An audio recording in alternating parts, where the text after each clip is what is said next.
eventually we'll have some form of yield curve control where yields are suppressed and inflation runs high and variable to attack and eat away at the debt, which is clearly unsustainable here at over 120% of GDP. There's no alternative there, so we're definitely headed for monetary repression, which I think bolsters the long-term case for Bitcoin, gold. Look, we are at a critical nexus in the life of the dollar. There have been some key events that have caused people to wonder if the dollar is going to remain the global reserve currency. The question is, who is still a buyer of the US debt, right? We are issuing a huge amount of debt at very high levels. We rely on foreign buyers of the debt to keep our cost of servicing that debt low, right? Among other types of entities that buy the debt. And the two largest foreign holders of US Treasuries are divesting. So China is aggressively divesting. So the crypto economy is, think of it as a new emerging nation somewhere. It's a dollarized system. So it clearly does support the dollar. And so it's kind of in the hands of Washington, I would say, whether there is a meaningful benefit available from crypto, which clearly is a dollarized system.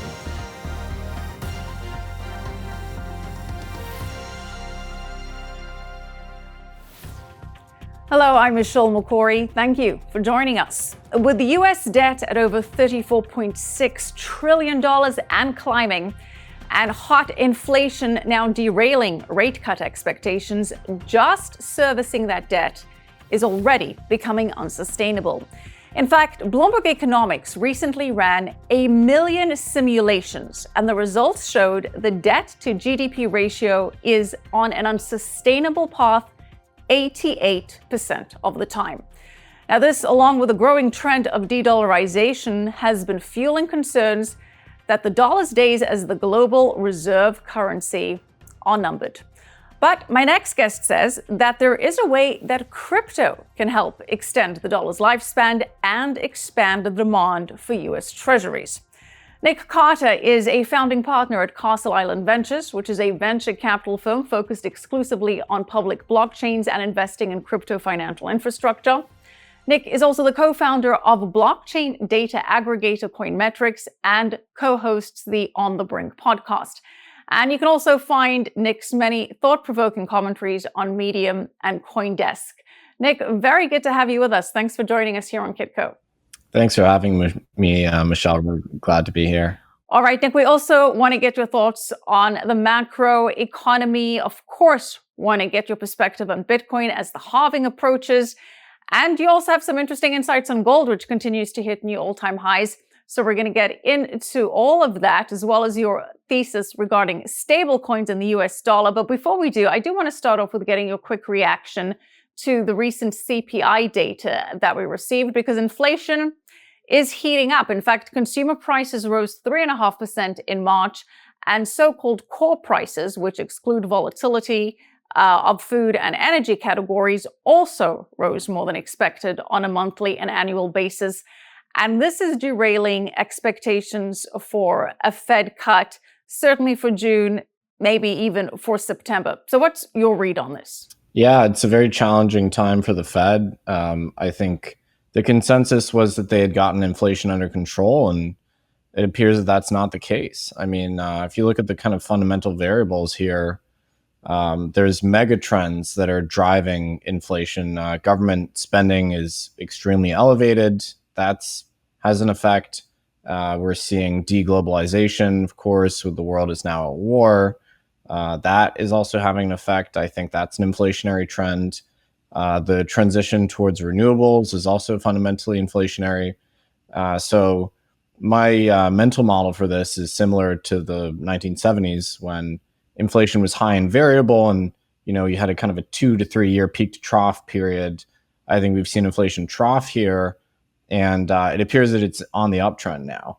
And we see the market react to that today. You saw the long end of the curve rally as traders expect more inflation. Interestingly, risk assets, including Bitcoin, didn't react that much. And I think the reason for that is that although Bitcoin initially sold off and then rallied, I think the reason for that is that people expect that the news is so bad that it's good, in a sense, that the Fed will have to intervene and reliquify and restart QE, especially if we have another regional banking crisis, where the rallies in at the long end of the curve, I think, are very challenging for the banks. And so that's my read, is that there's an expectation now that the Fed will be forced to react, whether they want to or not. So wait, do you think that the higher inflation is going to force the Fed to react by cutting? I mean, that seems to be contrary to the idea that it can't afford to cut now if inflation continues to get hotter. Well, so what kind of Fed reaction do you anticipate then, Rolda? Frankly, the Fed can't afford, or the U.S. government can't afford to service interest at these levels at 500, 550 basis points in perpetuity. So sort of my long-term view is that eventually we'll have some form of yield curve control where yields are suppressed and inflation runs high and variable to attack and eat away at the debt, which is clearly unsustainable here at over 120% of GDP. There's no alternative there, so we're definitely headed for monetary repression, which I think bolsters the long-term case for Bitcoin, gold. My shorter-term view on this is, yes, the market is expecting now that those rate cuts will be delayed for sure, but I believe this inflation print is likely to cause something to break in the financial system, which will force the Fed to react. And maybe that's a resumption of QE. Maybe that's QE by another name, like the Bank Term Funding Program that we saw last year. So there's some kind of reliquefaction event that we don't know exactly what form it'll take, but I believe it'll likely happen this year, likely before the election. And so, interestingly, I think risk assets also noticed this, which is why they weren't too troubled by the inflation print. So that's kind of my synopsis. All right. So Fed cuts delayed, higher interest rates certainly more challenging to service that debt, which kind of plays into your bigger thesis, though, of how perhaps stable coins can come to the rescue here. Just to get some insight on this debt problem that we have, according to data from Bloomberg Economics, we're looking at a future where debt could spiral to 123% of GDP by the year of 2034. That means the cost of managing that debt is projected to climb to about 5.25%, or 5.4% rather percent of GDP. So to put that in perspective, that's over 1.5 times what was spent on national defense last year, and it's roughly equivalent to the total budget for Social Security. So the US is going to need to issue a lot more treasuries as it stands, and certainly if the situation continues. And we're also, on the other hand, seeing the trend of de-dollarization gaining momentum as we've got geopolitical alliances shift and currencies being used for trade other than the dollar due to those reasons. Now, Nic, you make the case that stablecoins can create new demand for US treasuries. And you've also made the case that the emergence of stablecoins is similar to the emergence of Eurodollars in the 1970s. Before we unpack that, let's start off with explaining to our viewers what a stablecoin is. Yeah, a stablecoin is simply a tokenized US dollar representation which circulates on a public blockchain like Ethereum or other blockchains like Solana and Tron. And they were initially created because crypto traders were having a hard time settling their dollar transactions with exchanges. And they had bank problems. Of course, the crypto industry is notoriously underbanked or unbanked. And so around 2015, exchanges like Bitfinex, same leadership as Tether, created Tether such that, if they merely had one point of egress from the financial system, they could create these dollar liabilities that would then be used to transact on blockchains. So it really minimized the dependence on banks, and stablecoins have been enormously successful. Ever since then, they've grown. They've become the majority form of collateral in the crypto industry. They've become the main transaction type. They've become the medium of exchange for exchanges, the main collateral type on exchanges. And they've also broken out into sort of the non-crypto economy. Now we see stablecoin transactions in emerging markets being used as a digital dollar alternative, as opposed to other dollar rails or physical cash that people might have been using before.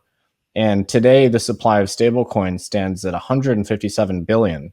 So it really is a meaningful phenomenon, right? And last year, stablecoins settled around 8 trillion, according to my estimates, of economic value on a lower monetary base. So each stablecoin is turning over 20 or 30 times a year.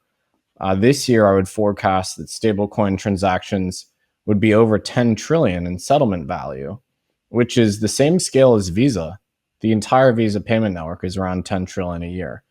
So they have become a major economic force. It's not just a crypto phenomenon, it's broken out into the regular economy too. And while it's still small compared to money market funds or sovereign holding of treasuries, if the crypto economy keeps growing, it will become a very meaningful transactional medium and a very meaningful sink or demand source for US Treasuries. So it's something that I think everyone should keep their eye on, not just crypto people. Right. We're going to unpack that even further, but just so we're clear, stable coins are tokens that can be pegged to any fiat currency, but predominantly are being pegged to the US dollar. As you mentioned, they're widely used as the bridge between traditional currencies to digital assets and liquidity for trading. Is there a one-to-one relationship, though, there? Like one stable coin equals $1?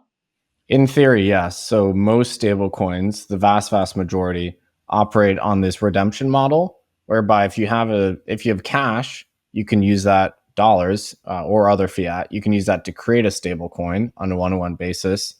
And if you have a relationship with a stablecoin issuer, you can redeem your stablecoins at par for $1.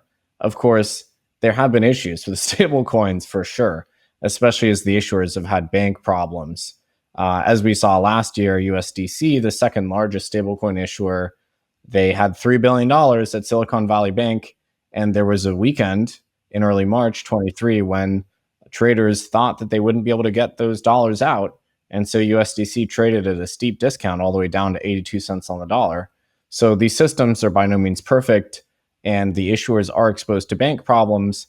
But for the most part now, I would say they're in a relatively stable state. And most stablecoins are backed by short duration US Treasuries or overnight reverse repos, and not actually really backed by cash and bank accounts. So I would say yes, for the most part, stablecoins are backed by dollars, although it's not, strictly speaking, cash in bank accounts. They're backed mainly by treasuries with a short maturity. So I would say they're functionally equivalent to dollars, yes. Right. And Nic, who is verifying that your stablecoin is in fact backed by $1?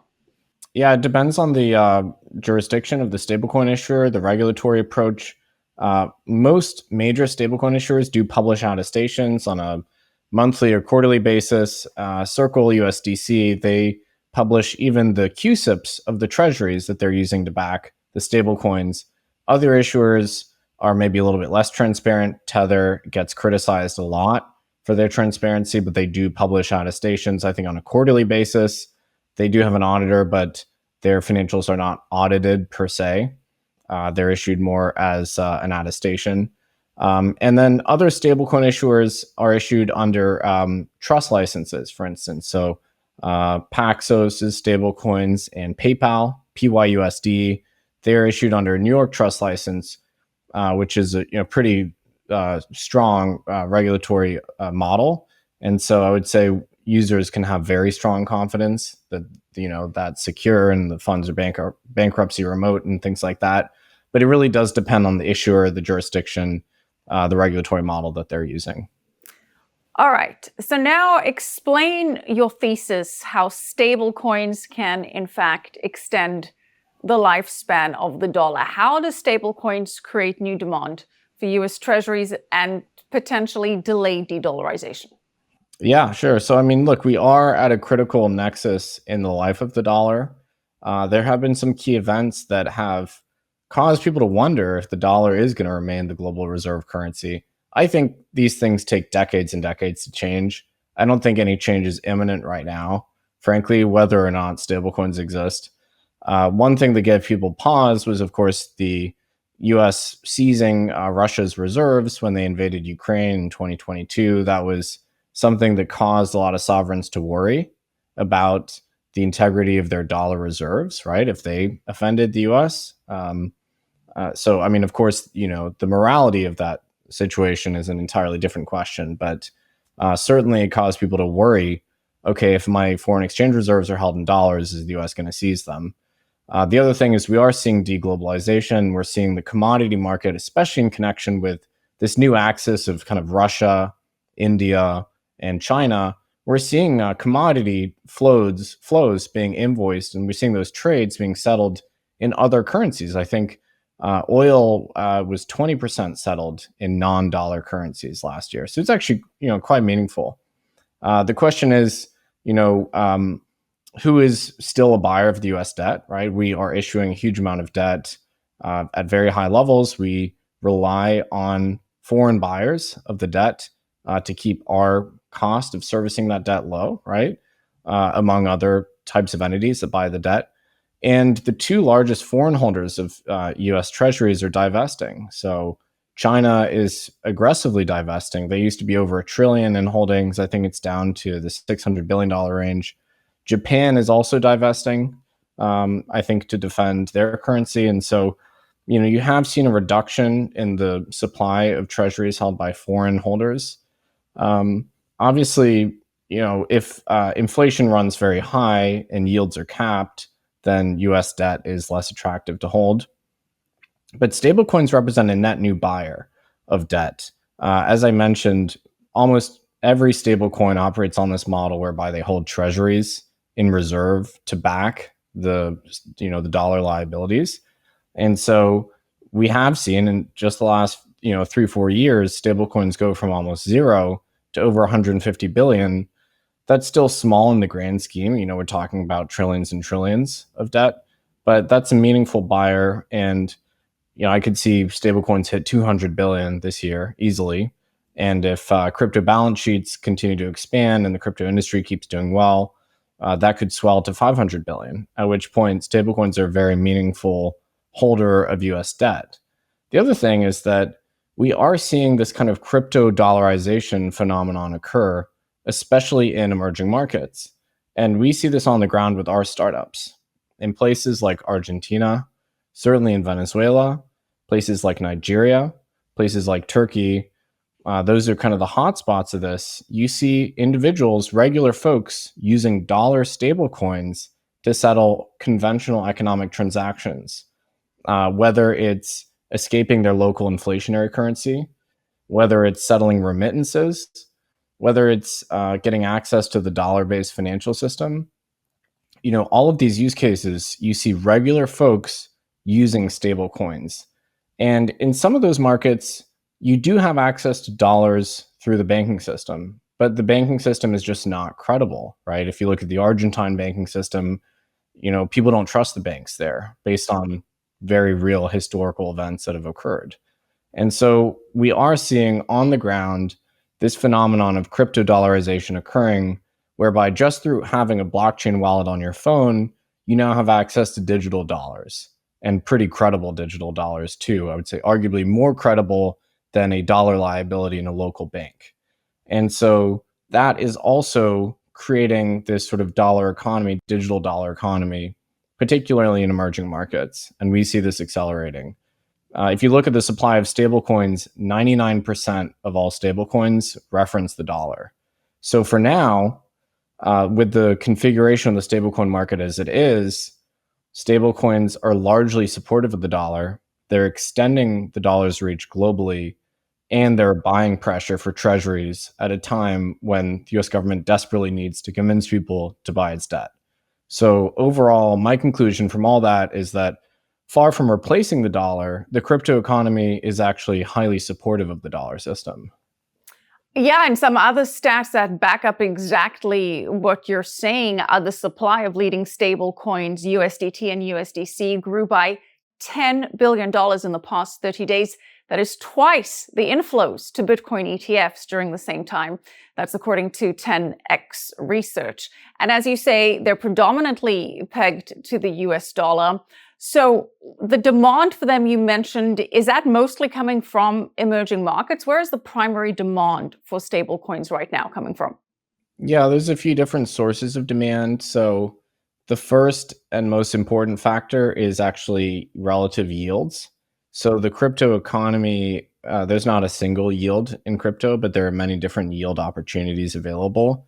And those yields, for the most part, whether it's yield farming and DeFi, whether it's a more complex system that takes advantage of the funding rates for associated with leverage in the crypto space, generally speaking, the yields in crypto are well above the risk-free rate. And so when that's the case, that sucks in dollars into the crypto economy so people can chase those yields. When it's the other way around, as it was last year, where the risk-free rate, sort of the TradFi yields were higher than crypto yields, the supply of stablecoins declined. And this correlates exactly. So if you look at the times when USDC supply declined, that's when the TradFi interest rate was higher. The risk-free rate was higher than the rates available in crypto. So the main variable is relative interest rates. Other variables are simply balance sheets in the crypto space. So a lot of trading firms and individuals and family offices and entities that are making trades in crypto, they'll hold their balance sheet in stablecoin format because it's far more efficient to do that. And you get much faster access to these markets as opposed to holding it in fiat in a bank account. And so as crypto does well, as the large cap assets rally, that just causes balance sheet expansion and that causes stablecoin supply to grow. And then, well, yeah, the last trend I would say is this other structural trend, which is digital dollarization in emerging markets. And of course, that also creates demand for stablecoins. And so that's another vector of stablecoin creation. We don't strictly have the data in terms of which use case drives what percentage of stablecoin growth, but those are kind of the three main ones, I would say. And you've made an interesting point where you say that the emergence of stablecoins is similar to the emergence of Eurodollars. Now, for our viewers, the term Eurodollar refers to US dollar denominated deposits at foreign banks or at overseas branches of American banks.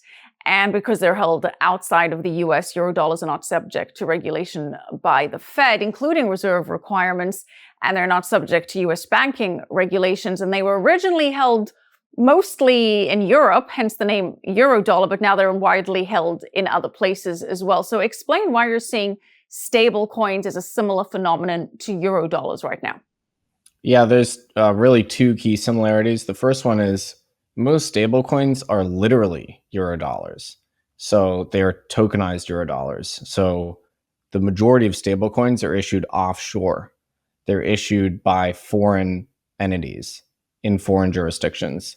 So major jurisdictions for dollar stablecoin issuance, the US is very hostile to stablecoins.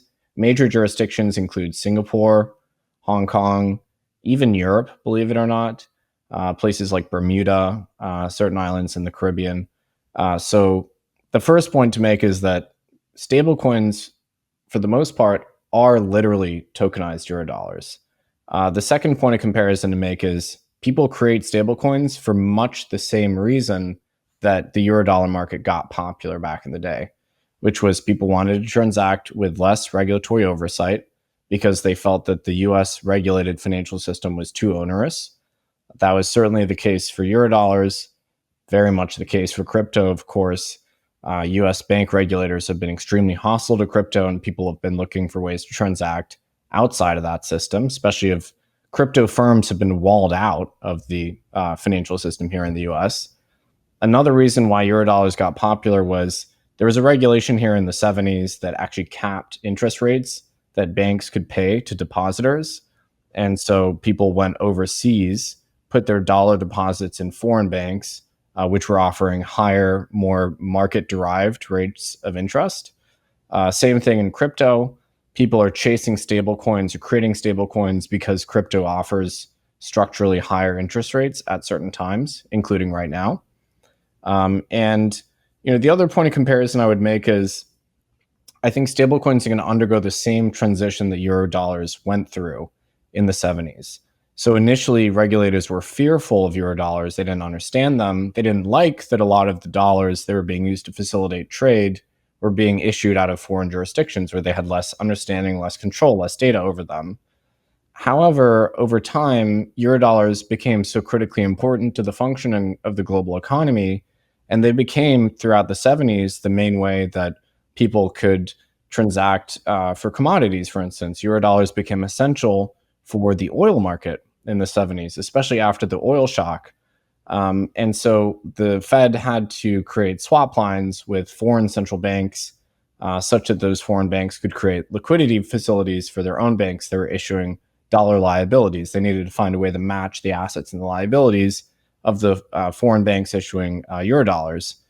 That hasn't happened yet for stablecoins, but my hypothesis is that as stablecoins reach a critical mass, which is probably more in the $500 billion range, so as they become systemically important, whereas they are not today, to be clear, the Fed will have to undergo a similar transition and become more favorable towards stablecoins, whereas historically they've been extremely hostile towards stablecoins.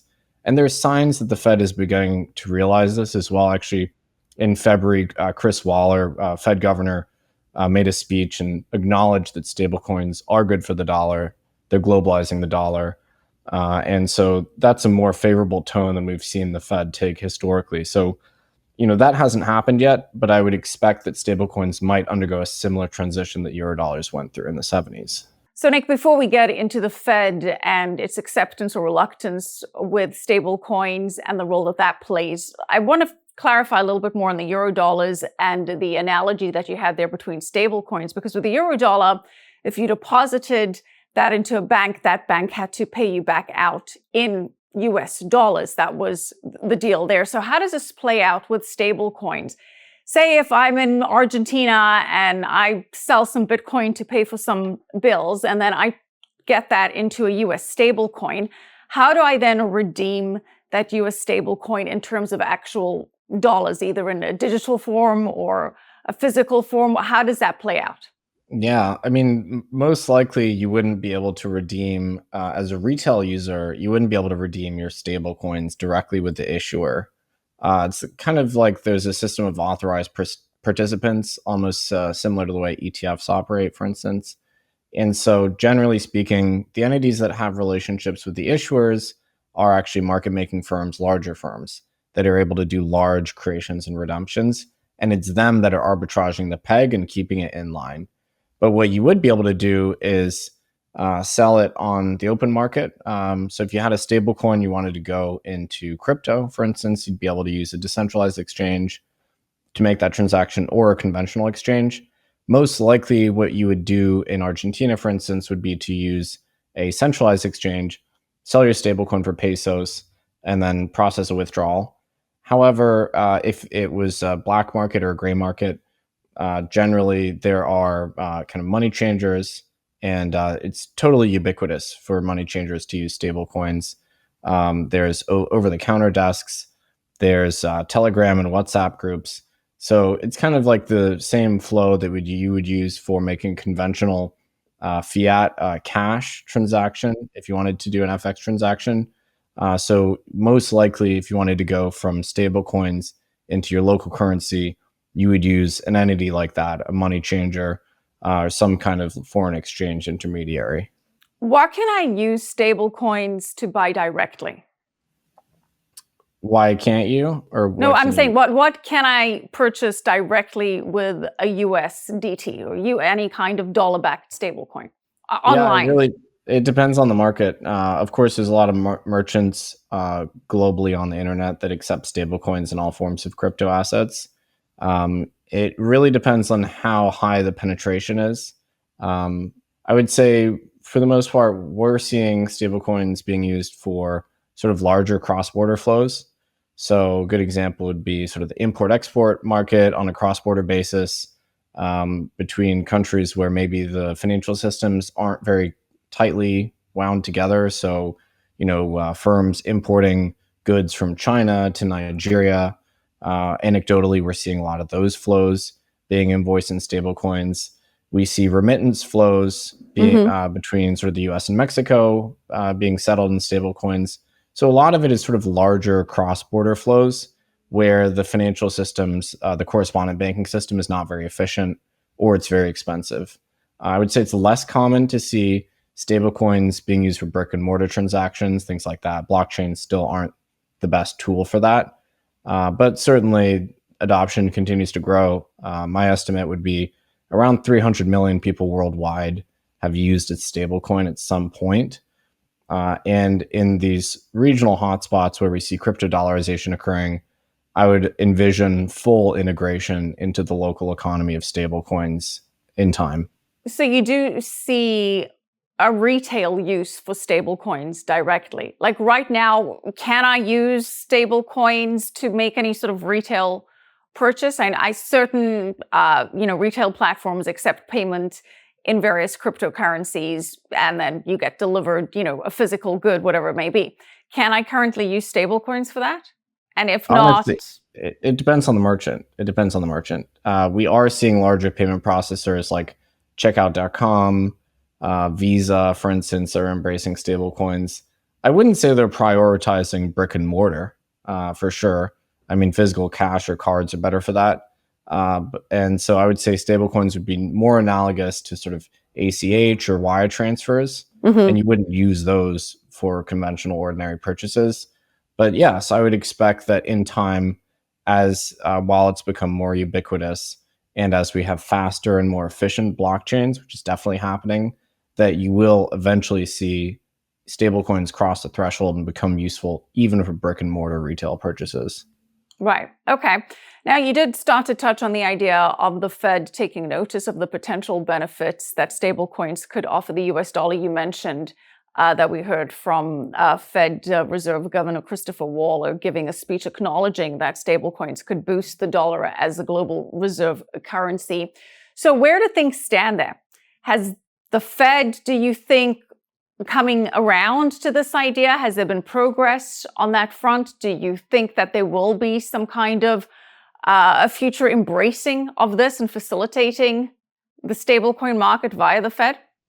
Yeah, I think so. And I think it's a matter of scale, ubiquity, and showing that stablecoins are globally systemically important and effectively forcing the Fed's hand. In 2023, financial regulation in this country was very hostile to stablecoins.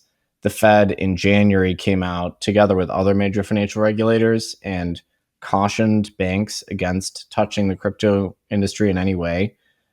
In August, I believe, of last year, the Fed came out and said any banks that want to use stablecoins, they need to get permission from the Fed to do that. There's other esoteric rules that make it challenging for regulated financial institutions to deal with crypto, which is why you see very, very few or no banks touching stablecoins or crypto. There's an SEC rule called SAB 121, which says that if you hold crypto as a financial institution, so you have to account for it on your balance sheet. You can't hold it off balance sheet.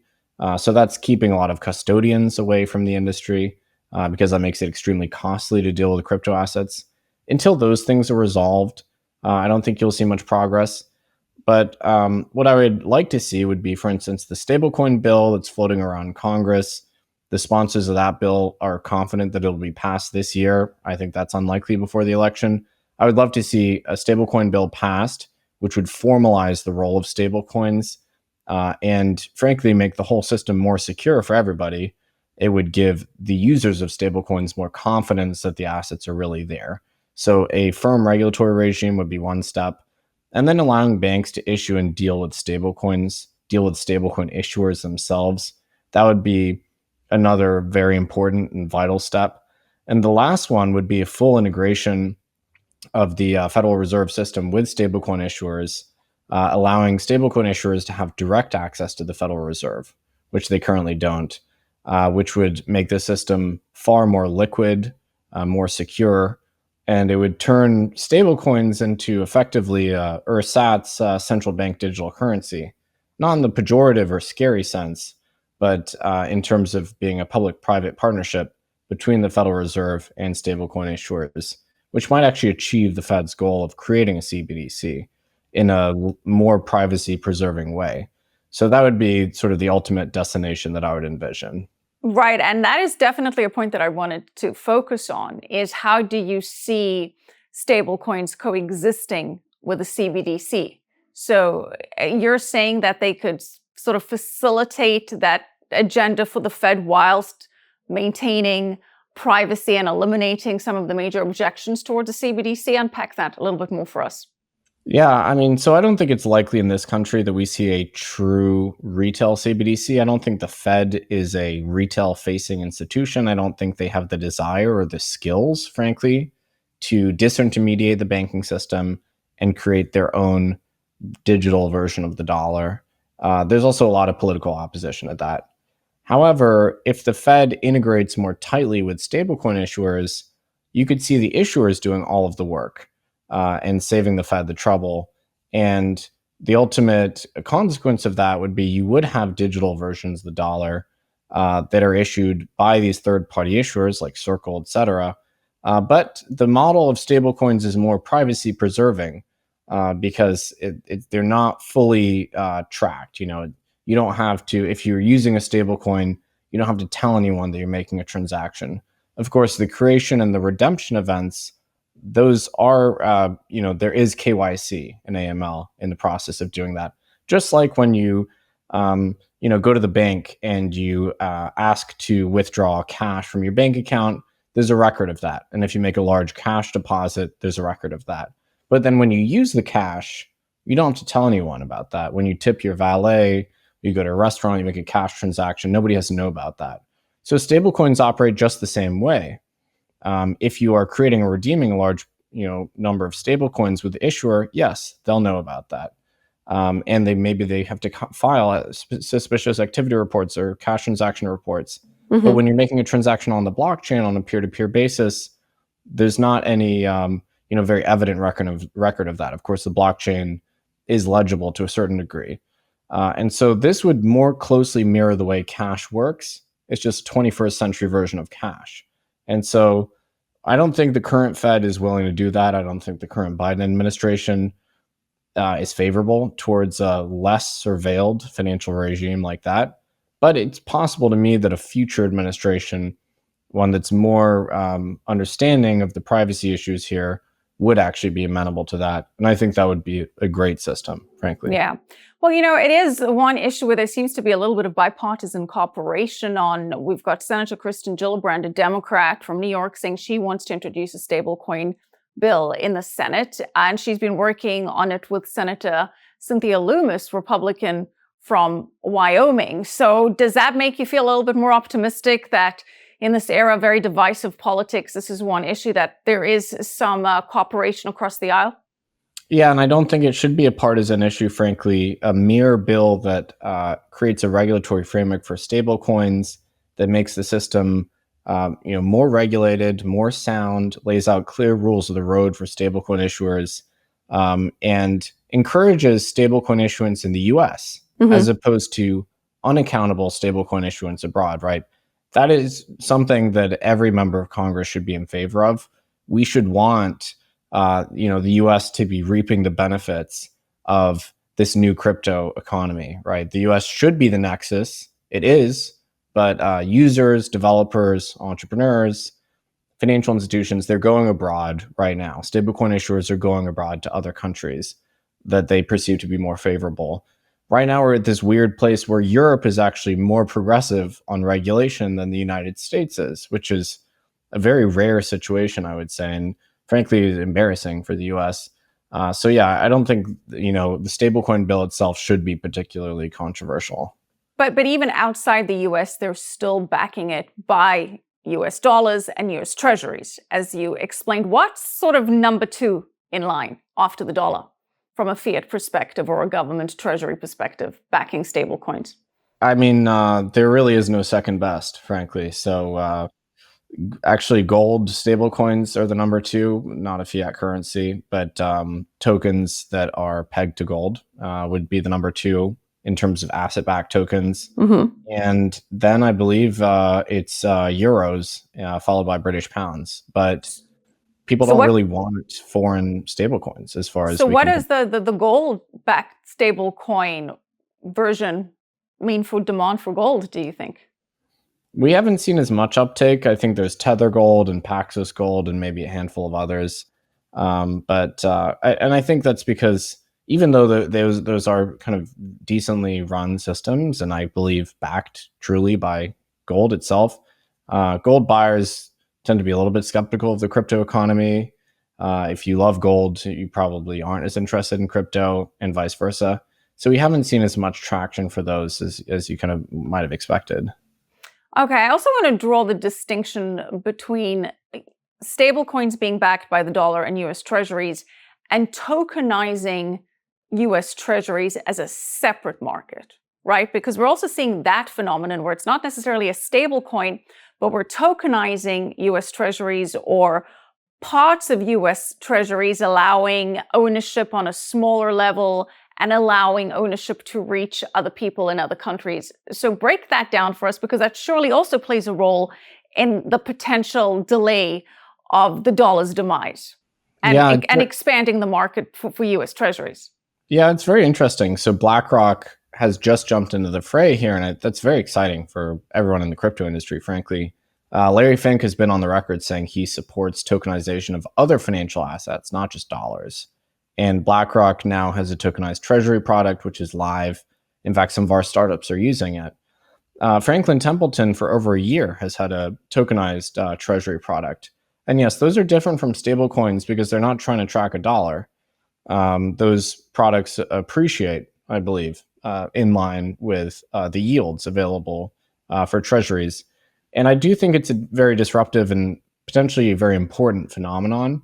The supply is still very small. I think they only just recently crossed $1 billion of tokenized treasury products, but I expect it'll grow.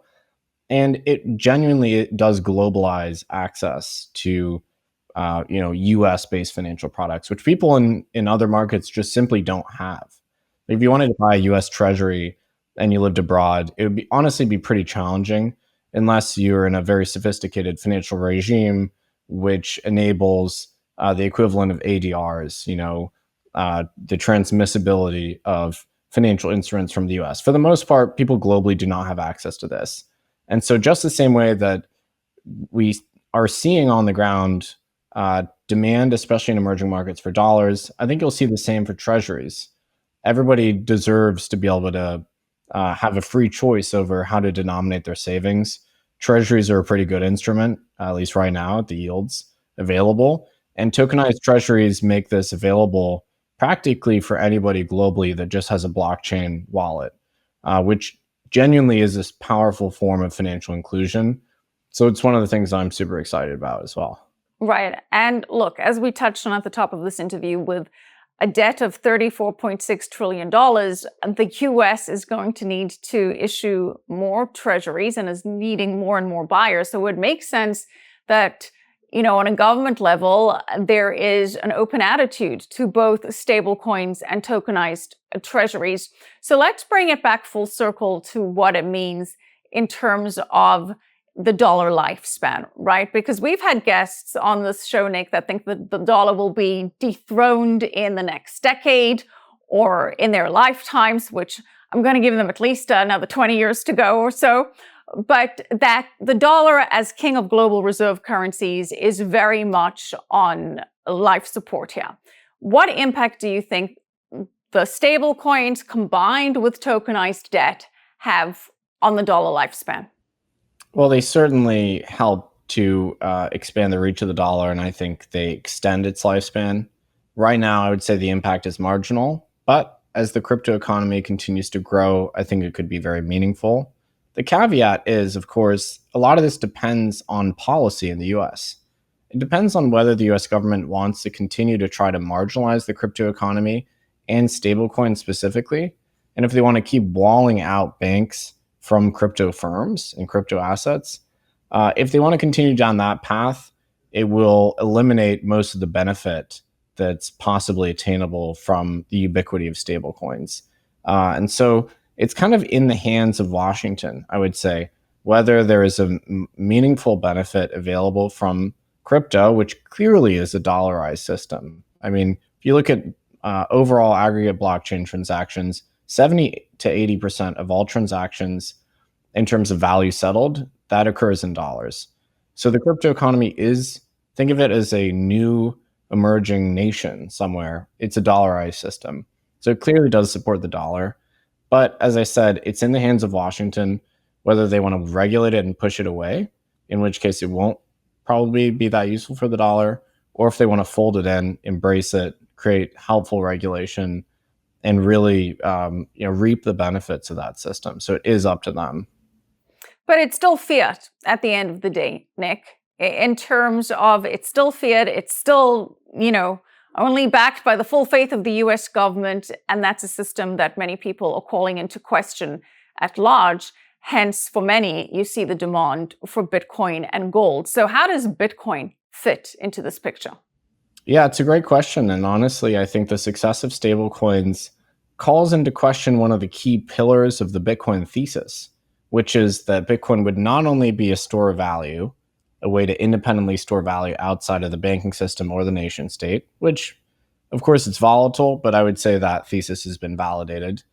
But Bitcoin believers also felt that it would become a widely used medium of exchange, a way to actually settle transactions and eventually a unit of account, but certainly a medium of exchange.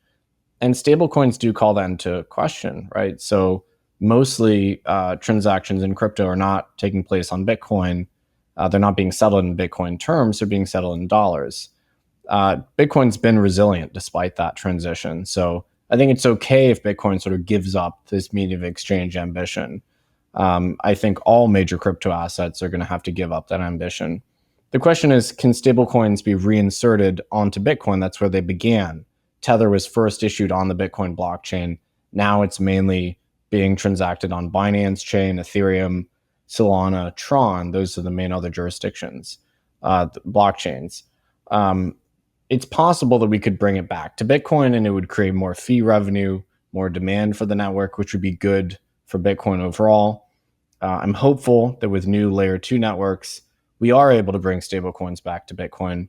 Right now, Bitcoin isn't really harvesting any benefit from the existence of stablecoins. It would be better if we could sort of harmonize those two systems. All right, Nic, we definitely want to get more of your thoughts on Bitcoin, particularly with the Bitcoin halving coming up, expected to happen on the 19th or the 20th. So we're going to take a quick break and pick this up in the second part of our interview. Stay with us.